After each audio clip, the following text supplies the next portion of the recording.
Hey everyone, welcome back to Bachelor Happy Hour. I'm Joe. And I'm Serena. And we are here today with another episode of Bachelor Happy Hour. This is a special episode. We have 3 segments. We are going to be doing segment 1, Hot Takes. We're going to read out all the Bachelor hot takes. Segment 2, Who's Who. Segment 3, Spicy Questions. Neither Serena and I have gone through any of these, so it's going to be brand new to us too. That's the way we like to do things. Keep it fun, keep it fresh, keep it alive. Love that. Like yes, that? Great start. Great energy, Joe. Thank you. Anything you want to get off your chest before we get started? No, I'm ready. Let's dive into it. Okay. All right. I have to get a haircut today. I know. It's still on the top of my mind. I know. I never Is get a that haircut. why you asked me what I have coming up so that you could talk about your haircut? Yeah. You know what? It's a 4:30 p.m. haircut, and usually I get my haircuts at 9 or 10 a.m. So it's really throwing me way stressful. off, and I don't blame you. the anxiety is really ramped up now. Yeah. So, Okay. guys, if you're wondering what Joe's thinking about this whole podcast, it's just his upcoming haircut. Segment 1, Hot Takes. The best Bachelor season to date is Juan Pablo's. Are we saying if we agree or disagree? I mean, yeah, do we agree or disagree? I disagree. I've never watched Juan Pablo's season, so I disagree too. I did watch Juan Pablo's season. Now, it's been a few years since this season, so I wouldn't say my memory of it is fantastic. But I think what people love about Juan Pablo's season is it's one of the only, not the only, but I would say it was the first Bachelor season where they made the lead the villain. They said, F this guy. We don't like him, and we're going to let everyone else hate him too. Mm-hmm. And that was like a fun twist for sure. And there was a lot of like iconic moments and a lot of iconic people that came from that season. But to me, it doesn't stand out. Maybe that's just because it's been so long since I watched it, but I don't think I would name it one of the best. What would be yours? My best season? Yeah, quick. We got a lot of these. You know what? Like, maybe this is a hot take, but like Clayton season. Me too. Yeah. Yeah, there was no better Bachelor than Clayton. No, like there's so many the best. new iconic moments came out of that Oh, season. what a So good many season. unpredictable things. He made so many really controversial choices. I mean, Susie, Gabby, and Rachel, his top 3 were all incredible in their own right and have like really amazing moments from that season. Here, Yeah. bottom line is you can say think what you want about Clayton. It was never boring, and that's really important. Okay, Barb was right all along about Peter and Madison. Well, I think that's not really a hot take because I think that's factual. Like we have evidence to prove that take is correct. Yeah, it's not really an opinion; it's a fact. I've met Madison Pruitt once. She was super sweet, nice. I'm friends with Pete. So I don't know Madison enough to know if that would have ever made sense. But knowing the content she puts out and actually, I can't even believe you're debating this statement I mean, now. I guess. Yeah. I've never met Maddie Prue. I have met Peter a bunch of times. From what I know about Maddie and what I know about Peter, those are 2 of the most incompatible people I could think of in my entire life. And maybe Barb's delivery of that information was very controversial and could have been done differently, sure. But if her statement being that like this is not going to work out and I don't even know why we're entertaining it is the statement we're debating, 100% she was right. And I'm backing her on that. Yeah, but it's not a hot take. No, I don't know if I would consider that a hot take. Rachel Recchia should have had her own Bachelorette season. I don't know if I agree or disagree with that. I don't, because I just feel like I think Rachel could have 100% had a season on her own. Yes, I agree. She could have done it and would have been successful. She would have been a great lead on her own. She didn't need another person. But I think part of what makes Rachel and Gabby so interesting and exciting from a TV perspective is the fact that they were bachelorettes together, and that was the first and only time they've ever did that. And I think that adds to the lure and their story today. Yeah, and it was how they navigated it. Yeah, I agree. But do I think she like could have done her own season and still could do her own season and absolutely crush it? Yes, I do. I think if you're able to go back in time, if Rachel was able to go back in time and they gave her the option, do you want to do this again? Do you want to do this with Gabby, or do you want to do it yourself? I would tell her probably to do it herself. Yeah, do it yourself. Do it yourself. Okay. I think that coming off of Clayton's season, she could have carried her own season, but I think that her and Gabby together was a really exciting package. Do you think today, after doing all of the seasons she's done, she could be a good lead still? I think if she couldn't, then there's something wrong with her. Well, yeah, I mean, she's already done it, so she couldn't do it again. Yeah, she's done it. She's done the show. She's done Bachelor. She's done Paradise. She's done Bachelorette. She did a Netflix show. Yeah, Too Hot to Handle. Yeah, she could definitely do it. I mean, she's one of the more experienced reality television people in this franchise at this point. Oh, yeah. Nick Viall should have never been allowed to join Caitlyn's season midway. No, I disagree with that. I think he should have, because people still talk about that. Like within the Bachelor Nation verse, that's like people still talk about it. So, yeah. Yeah, I think if we're going like by the book, should he have been allowed? Probably not. I mean, like he'd kind of been talking to her before and he jumped in midway. But I don't care. I'm okay that they did it, and I have no problem with it. And I would tell them to do it again if they had the chance. The truth is, when this franchise goes by the Bachelor playbook of like how everything supposed to go in a perfect world, and they do that like season after season, that's when people usually fall off and it gets somewhat boring. Yeah, the show is fun and exciting when either production or the lead or a castmate is willing to bend the rules to shake things up. And that doesn't always pay off in a big way, but when it does, it really does. Yeah. Okay.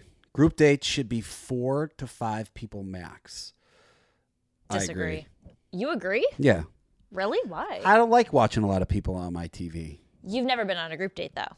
I've never been on a group date. That's true. I'm just saying, like, sometimes it's just too many. It's like that show, Squid Game, and there's all those the Squid Game competition show. Yeah, I'm like, I can't watch this. There's 800 contestants.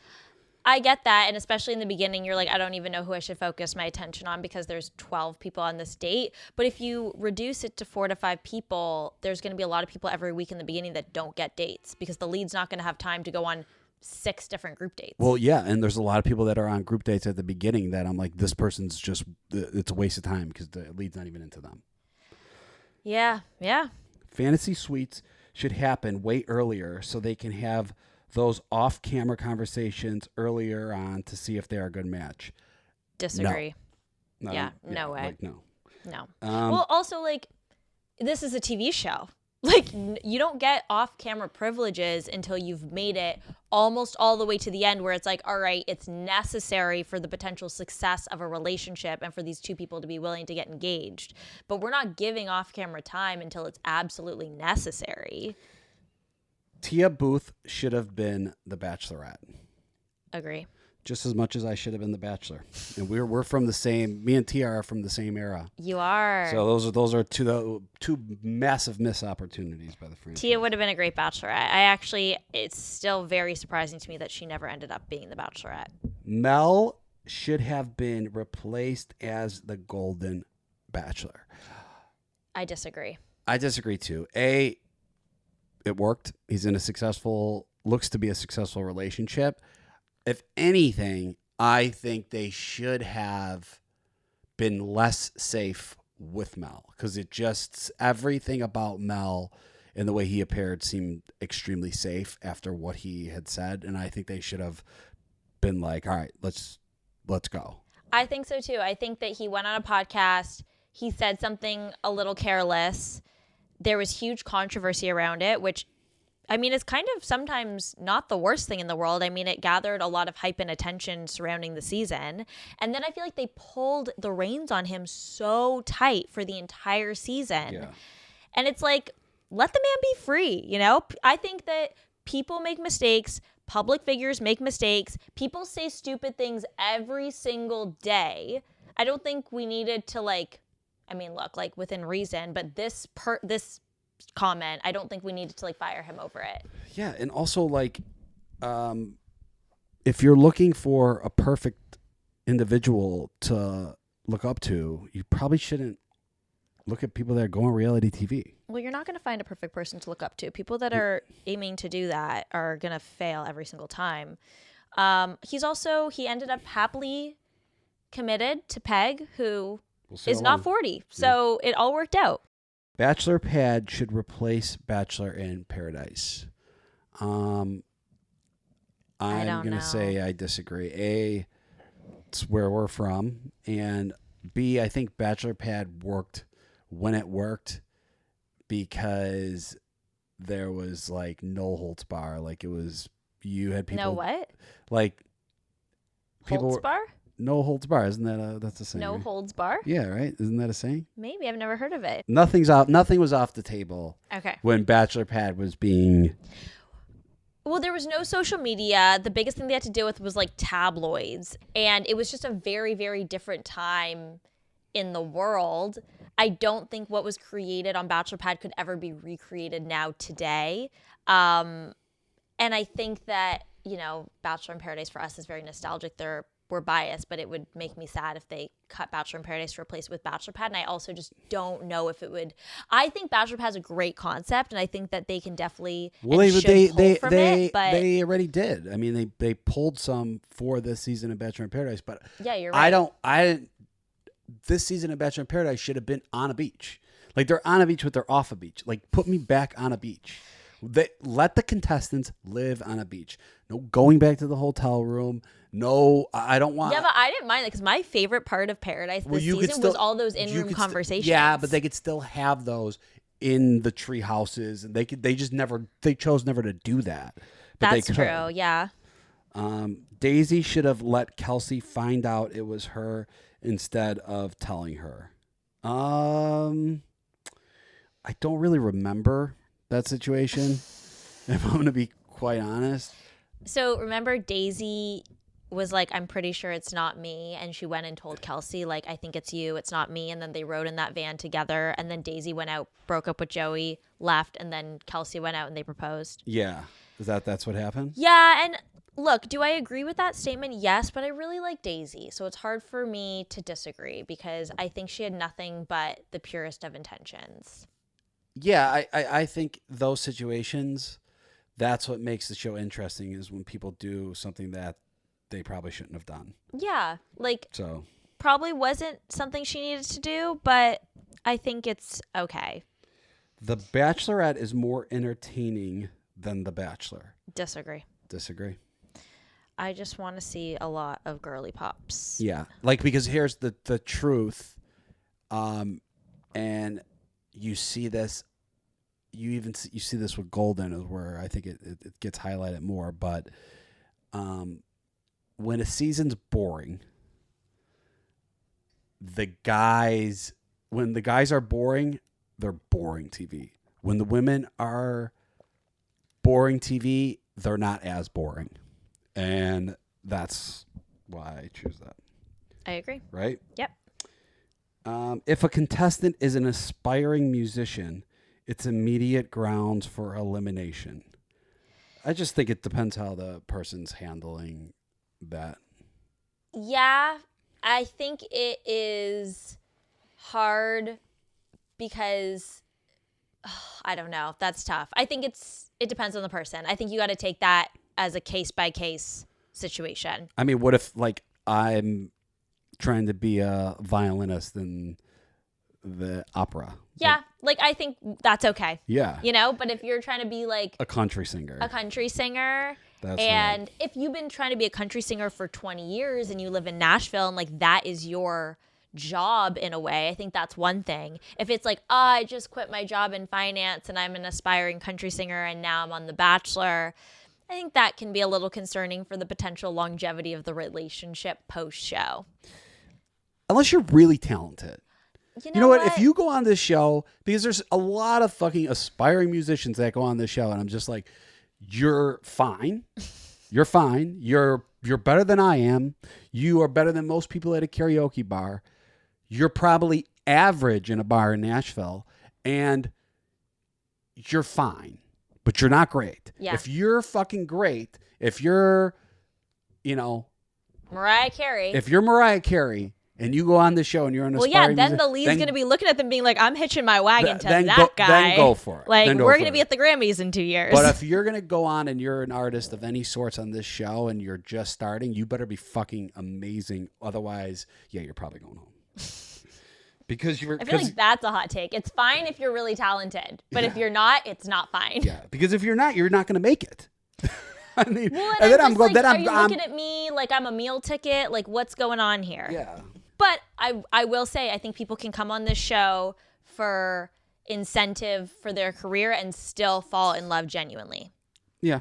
Chris Bukowski is the all-time Bachelor Nation legend.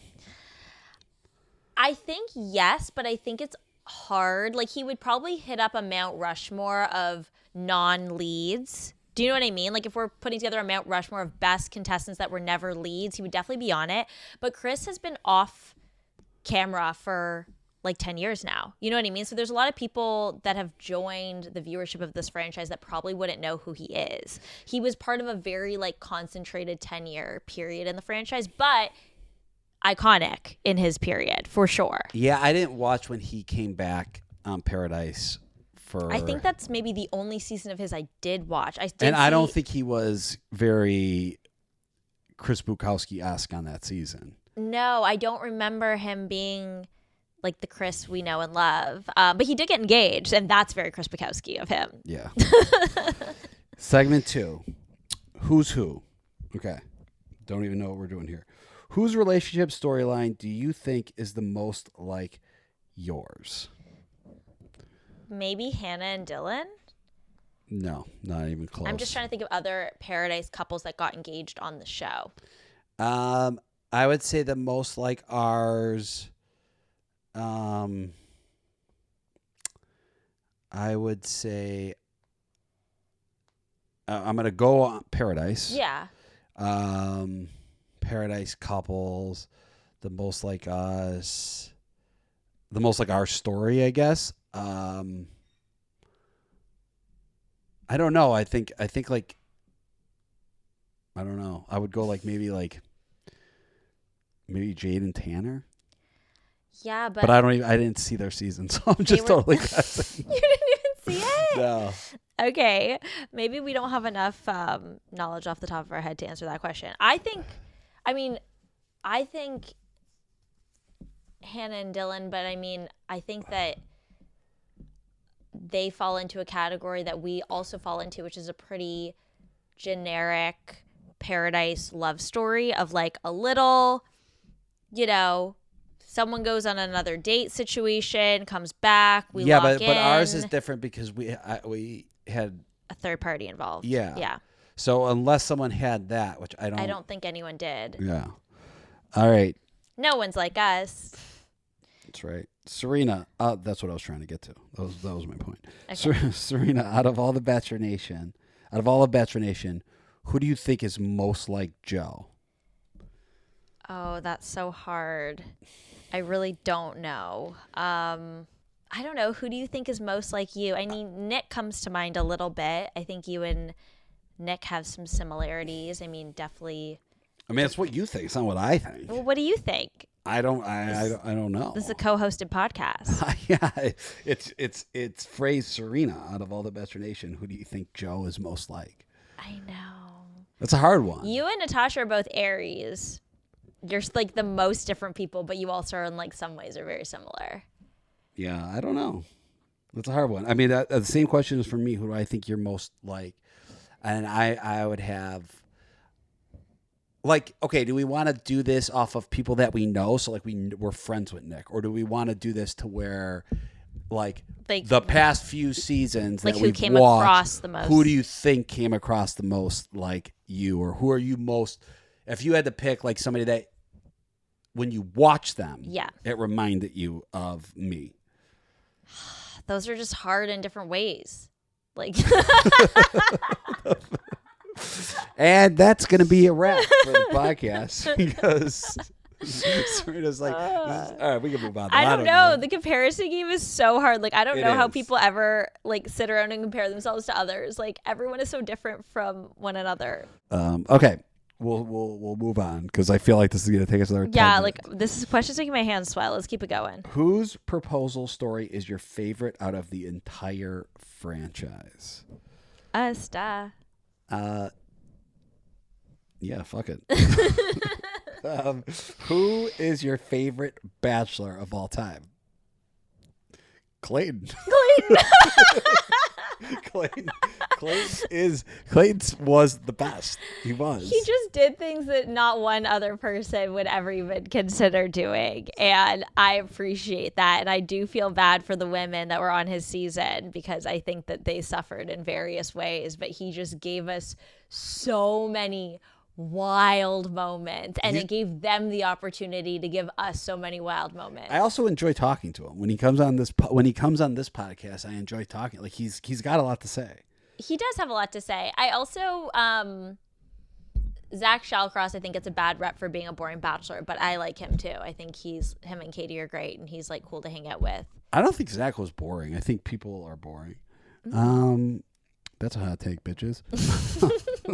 Who do you think could have made the greatest Bachelorette if she was given the role? Victoria Fuller.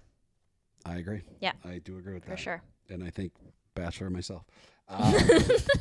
Stop vying for the role, okay? I probably would have been the worst. You would have been good. You would have been very good. Who do you think is an overrated fan account? Fan favorite. Oh. Who do you think is an overrated fan favorite? Grocery Store Joe.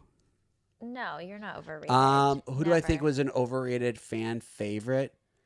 I mean, that's hard because now we're going to go take a fan favorite and be like, this person's actually not great. No, yeah, we're not answering that. I'm not going to be like, hey, this person that everyone thinks is great behind the scenes, like they kind of suck. Yeah. Who was a villain in your eyes that flew under the radar their season? No, I'm not answering that either.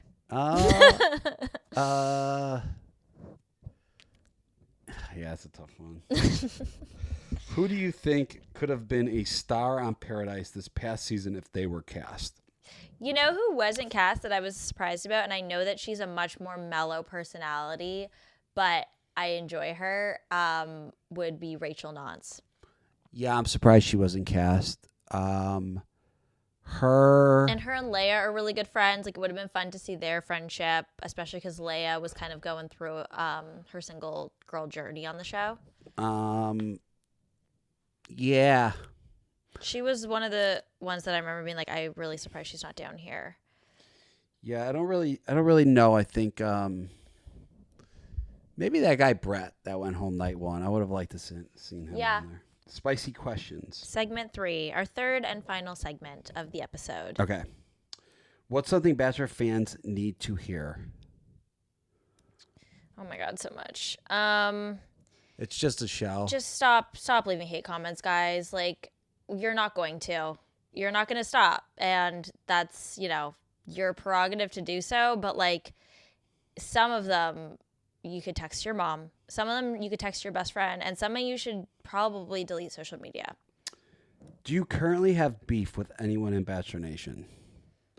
I don't think so. Not that I know of. No. What tea can you spill from your respective seasons? I don't know. I don't know if I can share anything. I don't.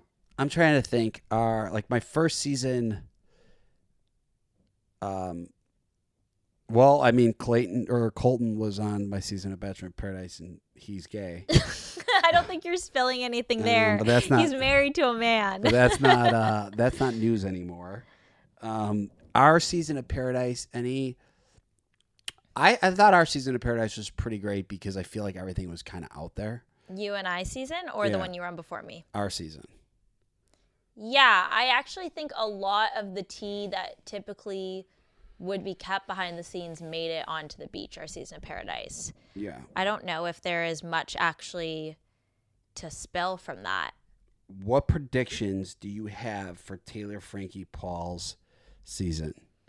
Well, I definitely predict that I watched season 3 of Housewives of Mormon Wives. And Secret Lives. Secret Lives of Mormon Wives. Great show.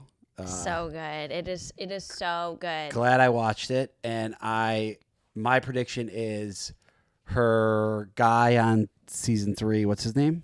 Dakota definitely tries to make a comeback here. You think? Yeah. I don't know if he's definitely making an appearance. Do you think he's a night one limo entrance? I don't think he's a night one limo entrance. No. I could see them bringing him to like host a date with her, like bringing him in as like a Taylor expert to like host one of the dates, and then like having her and him have a little chat. I think he comes in and he's like, "Listen, why don't we try to make this work?" Maybe I will accept any appearance from him on that show. I'm also curious to see like the women making appearances on the show. I haven't seen or heard anything about the potential of them going on it, and I feel like those girls are always on TikTok. Yeah, I would think they will. Yeah, I can't imagine they won't. I love that my worlds are colliding. What's the best and worst thing about the rise of social media in terms of the franchise? Example, being able to see more of your faves, but Clout chasers join the show. I actually don't think Clout chasers joining the show is something that's tied to the rise of social media. I think that it's always been there. I think that it has just taken on a new shape with the rise of social media. I think that the biggest downfall is people's fear as a contestant when they do something that is deemed wrong. And again, like sometimes it is wrong, but there's times where I kind of want to see someone like double down a little bit and be like, hey, like this is why I made this choice, or this is why I said this thing. And people sometimes succumb to apology so much easier and faster than as a viewer I want them to. Like sometimes, yes, you need to like not double down. You need to take accountability and apologize. But sometimes you want to see someone like be like, this is who I am, and like defend their choice a little bit. And I think we don't see that as much because people are so scared of being eaten apart on the internet. Yeah, I think that would be, I agree with you. That would be my thing too. I think people are, because of social media and because they care about how they come across on social media, they approach the show from a more hesitant, like, I'm not as willing to like do this or put myself out there as much because of how I don't want any backlash on social media. And I think being the quote unquote villain before social media had like benefits and perks to it that people were almost like willing to do it. Whereas now I feel like the monetization of social media has played such a role that you want to be liked more so than just like your own ego wanting to be liked, but also for the financial opportunity that can come with being a fan favorite. Whereas the villains don't always see that same return. Well, I would say like early to, late 2000s, like early like 2000, like 12, 13, like the villain, you took like a good looking guy who was the villain and he went to like the bar and he's crushing it. Yeah. Like it's definitely changed. I think like he is getting attention. I think people used to love the villains, where now it's like if you're a villain, we fucking hate you, and we're gonna send people you. People love to hate the villains. It was fun. It's not as fun anymore. Okay, and then last but not least, last question, then we're wrapping it. What percentage of people do you think are coming on the show just for clout? I think it's less than what people think. I would say, I think just for clout, meaning like you're not interested in a relationship, you're not interested in the experience, you're not interested in making friends. You're literally just there because you want attention, social media. Okay, but I want to throw this in there. Is clout also like, oh, this will give me a good chance to date after the show. Like it'll be easier. No, I don't think that's clout. I do. Really? I think that's like the definition of it. Yeah. No, I guess you're right. I guess And that I would be think in considered that, clout. I think in that sense, I would say 90%. Whoa, you think 90% of people? Yeah, because I just think realistically, if you get cast on, I was going to say like 15 to 20 max. I think there's only a select few every season that are going on this show with the hopes and dreams of marrying the lead. Okay, but what about the alternative of like, if I end up with them, great, but like this is just a really cool experience. That's Clout. And like a once in a lifetime experience. I put that in the I don't know if that would fall in the Clout right category. reasons of this show, or supposedly the right reasons.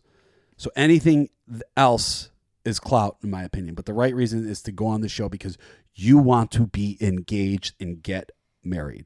And I think 90% of the people that come on agree before they even know who the fucking lead is. So, like, you have to be there. I think 90% of them are like, okay, I'm coming on for the experience. I'm coming on because what could happen after. I'm coming on because, I'm sick of being single, and I think after this show, like, I have a way better chance of dating someone I have more options now. Yeah. I think like the percentage of people that go on the show to make a career out of social media, podcasting, influencing, whatever, I'd say that's a lot lower. Yeah. I would think that's probably like 10%. No, way higher than 10. I would say that's like around like the 40%. Really? Tile. Yeah. Whoa. Think about it. Realistically, how many people can commit to leaving their career? Yeah. Because we're now in our mid-20s, mid-20s, early 30s, mid-30s, can leave their career they have to be able to leave for 2.5 months. How many people can do that? Either you have to have a very flexible schedule. Yeah. Or you have to already have had some money, but it's hard. Most people have to like either quit their job or be willing to get fired. No, yeah, that's a good point. I know. Yeah. Like a lot of them. Okay, that's an episode. Thank you guys so much for tuning in to Bachelor Happy Hour. Make sure you download and subscribe to the podcast. We'll have new and exclusive interviews coming for you every single week. Thanks for listening. Bye.